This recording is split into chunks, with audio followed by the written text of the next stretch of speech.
are at Shelters by Jesus podcast, and we are so excited that you're with us, you're watching, you're listening, you're hitting subscribe, you're hitting like, you're sharing with your friends, because that brings money in. And if you want to help get people off the street, you go to sheltersbyjesus.com. If you'd like to give, it's $9. We'll get somebody off the street. We also have 4 books out written by the dumb hick from Skowhegan, me. And they have 2 prices, $10 are free. And you put your name and address right there and tell if you want books 1, 2, 3, or 4, all of them, we'll mail them right out to you. You also can call the office at 207-474-8833 and give them your name and address there, and they'll ship it. But the other thing you can do is get a tour. When you call that number, say, I'd like a tour, and you'll meet the residents. You'll see everything we have. And we're just excited about you being a part of this. So now, on to the podcast. So where we're at right now is we've got some friends who support us from another church. They are here from NEALLY'S Corner Church in Hamden, Maine. And it is Pastor Steve Newt and his lovely wife, Christy Newt. And along with Marilyn, who is with us. She's not from NEALLY'S Corner. She is. Well, now she's from Shelters by Jesus. She's actually from North Monmouth, but we don't give them any credit. So we're going to say she's with us right now. And the thing with this, why we want to do this right now is Pastor and Christy brought some stuff from NEALLY'S Corner again. And I got Marilyn in because they brought some sewing stuff. And we'll be showing you the sewing stuff and giving them a tour because Christy hasn't seen our stuff either. So we're going to be giving her a tour, and we're going to give you a chance to go tour with us. So first of all, I want to ask you guys, why are you involved with this? Why bring stuff to us? Why did you want to do that? I wanted to bring sewing machines because people keep giving them to me. They know I sew. Yes. And they're like, well, I've got my mother's machine or my sister's machine. Do you want it? I don't turn them down. Some of them have had to have a little work done out to make them work, but some of them are in good condition, and I didn't know what to do with them. I was pushing them underneath my sewing table, and then when we had the podcast of Marilyn starting to teach sewing, I was like, okay, that's where I need to send them.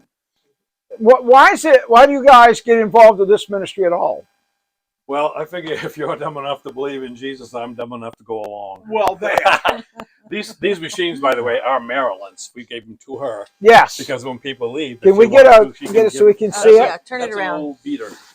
Yeah, but that's probably better than the new beaters. I don't know. It works anyway. Wife takes. That's all that band is. Yeah, that's right. It works. She takes her time to make sure they're all working. Sometimes you have to buy a part or two, but it's worthwhile. But if she has people that are leaving that are going to sew and they need a machine, a beat up one's better than none. Well, so, we don't always work with pretty because they use me, so we don't worry about pretty. Yeah, but you got it's effective. We don't work with her though. No. And the thing is Richard, from as soon as I even heard about this, maybe you don't remember this, but way a long time ago when I was about at the end of my rope, you came up to my house to visit me. And you started telling me the stories of what was going on here. And from that, by the way, I started my podcast, which has been going 7 or 8 years. And the podcast is called what? No, it's just called You Ponder That. You Ponder That, and it can be found on YouTube, right? It can be, yeah. It's on I think it's on Pastor Steve or something. It's not very well watched, but... it might be, because you might enjoy watching this. Tell them how they can find it. What if I don't know? I think it is under Pastor Steve. Pastor Steve, yeah. You Ponder That. Okay, so just search Pastor Steve with YouTube. Yep. And it should come up? It should come up, yeah. And I've seen some of You Ponder That. That's pretty darn good, by the way. Those are a 2 or 3 minute devotional for every day. Yeah. Tons of them. I still post them on biker sites because we're part of the Biker Bible Institute, and which I noticed you have that patch on your...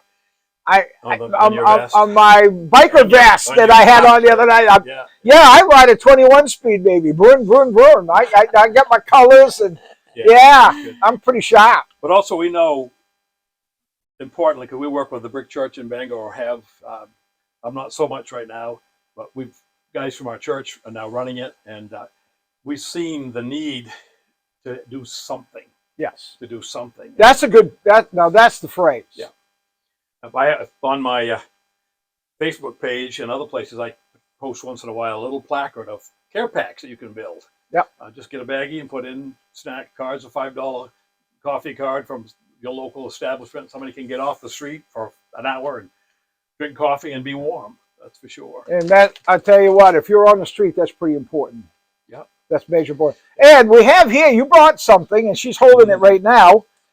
Can we get it up and get it close enough to that so they can see it? Take one out so they can see it. And Get that?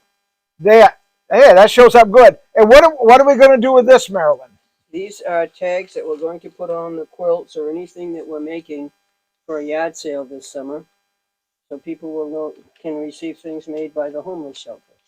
So you can do that. We're going to do a craft thing, but we may be putting these on Facebook. If anybody's interested in quilts made by homeless, you're gonna. What else you We make? do pot holders. We're going to do the cornhole The bags. cornhole bags, and we're going to do the cornhole thing. They went out and Google this. It's going to be the same as the regulation. Right. And the guy's going to make it in shop over here, that part. And you girls and guys, I can't say girls because we got guys in here. So they're going to be making the little bags to throw at people, Yes. right? No, So to throw at the box. and the box. Well, you don't know my people well, do you? You have plenty of beans. You use real beans. I know. I got some corn that was donated 5 or 6. I don't know. It's down there somewhere. Right Yeah. Real corn. Corn, yeah. Corn. No, it's plastic corn for Oh, the okay. bags. Break your teeth on that. No, Well, you- yeah. you- Yeah, if you ain't making corn But it's chowder not with made this. for eating. It's made for throwing. Okay. Yeah. So anyway, they'll have a thing on it saying it's made by the homeless. If you would like to have something like that, you can contact us even before we put it on and go, if you're doing something, let me know. You can call the office again at 207-474-8833 and say, hey, if there's something made by the homeless, I might be interested in that going forward. And if you want a quilt, you can put an order and say, could you make me a quilt? We can't guarantee you exactly 100% what it's going to look like, but it'll be made by the homeless, and you'll be able to get under it. And just to have that is going to be quite unique, to have that saying that the homeless made it. You think about this. If you get a quilt made by the homeless, you've got something special because they know what it's like not to have one. They know what it's like to be That's a cold. great point. And we have a beautiful one in the making on the wall. You want to get a picture of that, Yes. Seth? And who's making that? Cheryl's making that. That's her third quilt. I'm going to say she's been cranking them right out. And she comes That's up. cool. I let them do their own patterns. And that's got a Teach them how to cross. sew, and then they come up with their own patterns. So she made it and that's beautiful. Yeah. cool. This is great. So why don't you take Christy on a tour here and show her the stuff and talk to her about it, and we'll follow you right along.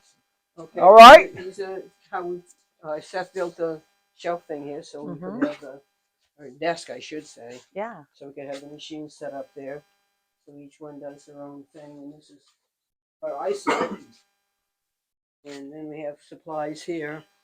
We got a closet full of supplies, and the ironing boards, and these on the wall. This is very, very important when you're quilting because the pieces stick to this, so they can create before they sew Like together. a flannel board. Yes, they can Nice. create before they do that. Yeah, before they actually stitch it. Before they stitch it, Good, exactly. yeah. So we've got stitches here in the process. If you want to show them here, these are all done by students.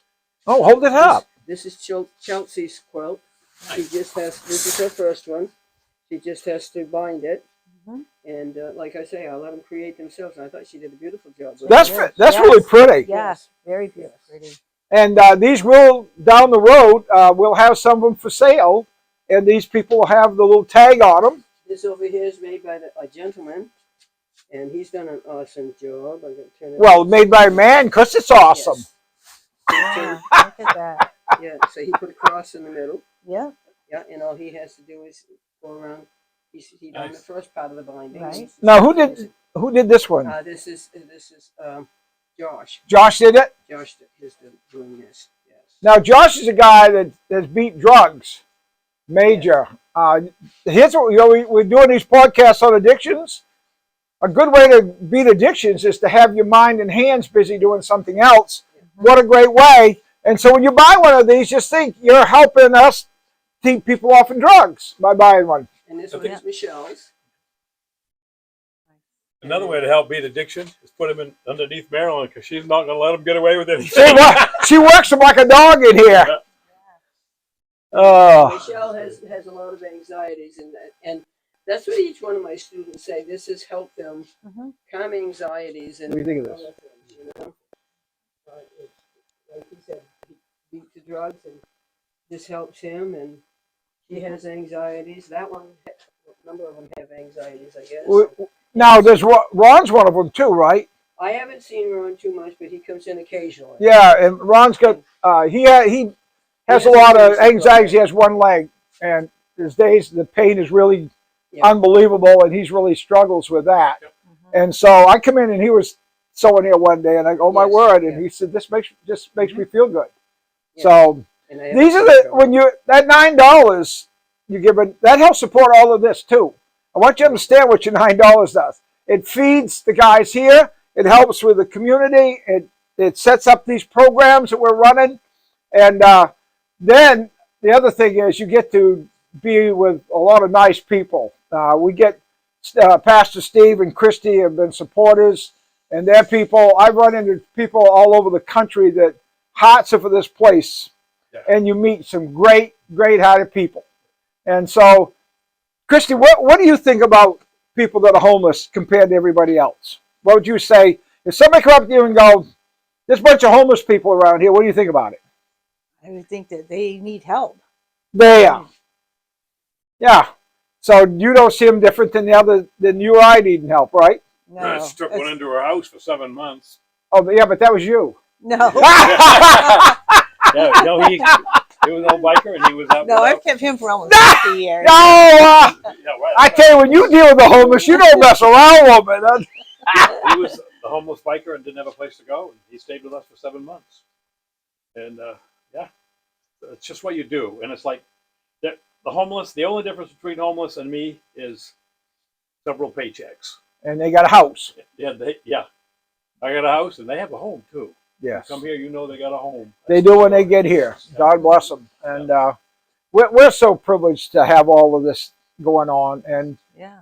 we can't do it though without you guys. You think $9 don't mean much? We're 100% faith-based, and we don't get any grants or anything. What we get comes from folks like you that are watching this right now to get a heart for the homeless.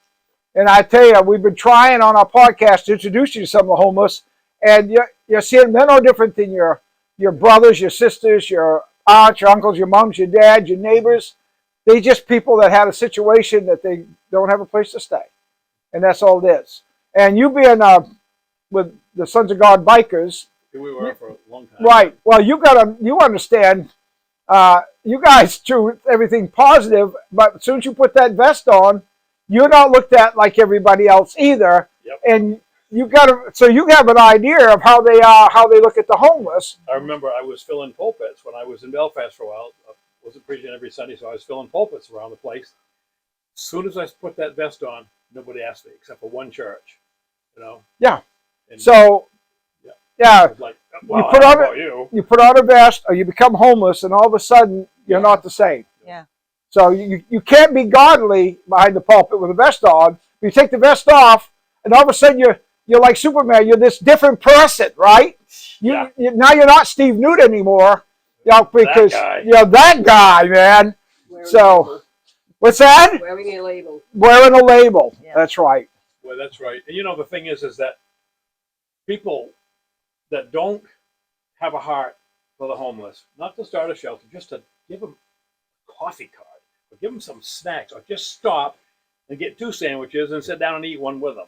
Yeah. If you don't do that, I think maybe we've missed the love of Christ. I mean, we got church programs. We don't. We have more bells and whistles than we do now, Richard. Oh yeah, I got bells and whistles. Yeah, but the bottom line is Jesus said this.